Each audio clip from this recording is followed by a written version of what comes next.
평균 관중수 1위, 도르트문트 홈구장에서 팬들이 외치는 그 이름, 감독 에딘 테르지치. 놀랍게도 이날은 다잡은 리그 우승을 미넨에게 빼앗긴 날임에도 야유와 비판 대신 응원의 목소리를 내고 있는 모습입니다. 22-23 시즌 도르트문트는 리그 우승을 눈앞에 뒀지만 마지막 경기를 무승부로 기록하여 아쉽게 우승을 놓치고 마는데, 그럼에도 본인을 연호하는 팬들의 응원에 결국 그는 눈물을 보이고 맙니다. 우승을 놓쳤음에도 도르트문트 팬들의 마음을 사로잡은 이유는 무엇일까요? 어렸을 때부터 도르트문트 팬이었던 소녀는 축구선수의 꿈을 키워 축구선수가 되었지만 그의 활약은 미미했고 결국 20대 후반 젊은 나이에 은퇴를 결심하게 됩니다. 그는 은퇴 후 당시 도르트문트 감독이었던 유르겐 클로파의 유소년팀 감독으로 일하게 되었고, 팬으로서 관중석에서 도르트문트 유니폼을 입고 2012년 도르트문트의 리그 우승을 기뻐하며 응원하던 테르지치. 이후 슬라벤 빌리치의 코치진으로 터키와 영국 등에서 지도자 경험을 쌓았고 2018년 꿈에 그리던 도르트문트 수석 코치로 합류. 묵묵히 팀을 위해 일하던 중이었던 2021년 도르트문트의 감독이었던 루시엥 파브르가 성적 부진을 이유로 경질되었고, 수석 코치였던 테르지치가 감독 대행을 맡아 남은 시즌을 이끌어갑니다. 이 기간 동안 테르지치는 도르트문트 팬들에게 희망을 선물하게 됩니다. 위기를 벗어날 환기 정도의 역할이라고 볼 수 있는 감독 대행의 시간에서 테르지치는 성과로 본인을 증명해냈습니다. 리그 5위로 챔스 진출이 힘들어 보였던 팀을 이끌며 리그 7연승 등 성적을 내기 시작해 당당하게 3위로 티켓을 따냈는데요. 독일에서는 이를 테르지치 미라클이라 할 정도로 기적같은 일이었습니다. 또한 챔피언스 리그 8강 진출을 이뤘고 활용 점정으로 포칼컵 결승을 4대1로 대파하며 4년 만에 포칼 우승까지 차지했습니다.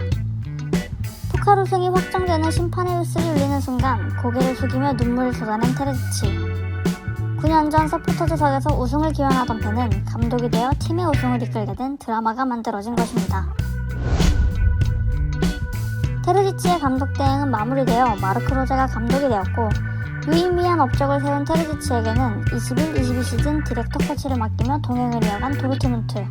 감독 대행을 맡으며 본인을 증명한 테르지치는 여러 팀에서 감독 제안이 왔지만 모두 거절하였고, 한 토크쇼에서는 언젠가 도르트문트의 감독이 되고 싶다 말하며 팀에 대한 애정을 보여주었습니다. 그러던 중 감독이었던 마르크 로제가 경질당했고 에딘 테르지치가 정식 감독으로 선임. 구단과 팬들의 열렬한 지지를 받으며 22-23 시즌을 시작하게 됩니다.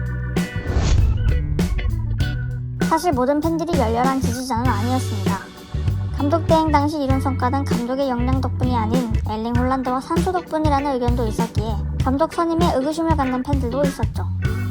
실제로 정식 부임 이후 시즌 전반기를 8승 1무 6패로 마치며 엄청난 비난을 받았고, 챔스 16강 탈락, 포칼 8강을 유효수팀 0개로 탈락하는 등 성과가 없어 경질 여론까지 형성되었습니다. 하지만 경질까지 가지 않은 이유는 단 하나, 바로 리그 우승. 전반기와 달리 후반기가 시작되자 주드 벨링엄의 활약을 앞세워 10경기 무패, 홈 11연승을 하며 때려 넣는다고 표현할 정도로 좋은 경기력을 보여줬습니다.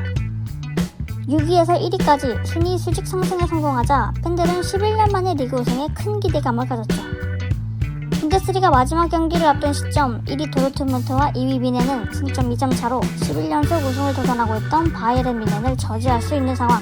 도르트문트는 원정팀 지옥이라 불리는 홈에 마인츠를 불렀고, 미넨은 퀼른을 원정에서 상대합니다. 전반전 미넨은 골을 넣었고 도르트문트는 2골을 먹히며 순위가 변동. 후반전 미넨이 동점골을 허용하며 도르트문트가 1위를 탈환했으나 8분 만에 미넨이 다시 골을 넣어 도르트문트는 2위로 추락. 도르트문트가 후반 추가 시간에 2골을 몰아넣어 2대2 동점을 만들었지만 역전에는 실패하였고 결국 리그 준우승으로 시즌을 마무리하였습니다. 충격적인 22-23 시즌 결과와 동시에 다음 시즌에 대한 기대감도 심어주었던 테르지치. 활기찬 전반기를 기대했지만 기대에 부응하진 못했죠. 볼거리 없는 답답한 경기력과 선수와의 불화설 등으로 경질 여론이 있었지만 수석 코치 4인을 불러들여 감독직을 이어갑니다. 리그에서 보여준 경기력으로는 기대할 수 없었던 챔피언스 리그 성적. 파리 생제르맹, AC 밀란, 뉴캐슬과 한 조를 이뤄 죽음의 조에 속했지만 신기하게도 챔스에서만큼은 아주 좋은 경기력을 보이며 조 1위로 16강에 진출. 그 이후로도 축구 팬들의 예상을 뒤엎고 무려 결승 진출에 성공했습니다. 하지만 챔피언스 리그 최대 우승팀 레알 마드리드를 상대로 패배를 해 다시 한번 우승에 실패하며 이번에도 준우승에 만족해야 했습니다. 시즌이 끝나고 아직 계약 기간이 1년이 남은 테레지치는 사임 이사를 밝혔고 팬들에게 영상으로 마지막 인사를 남겼습니다.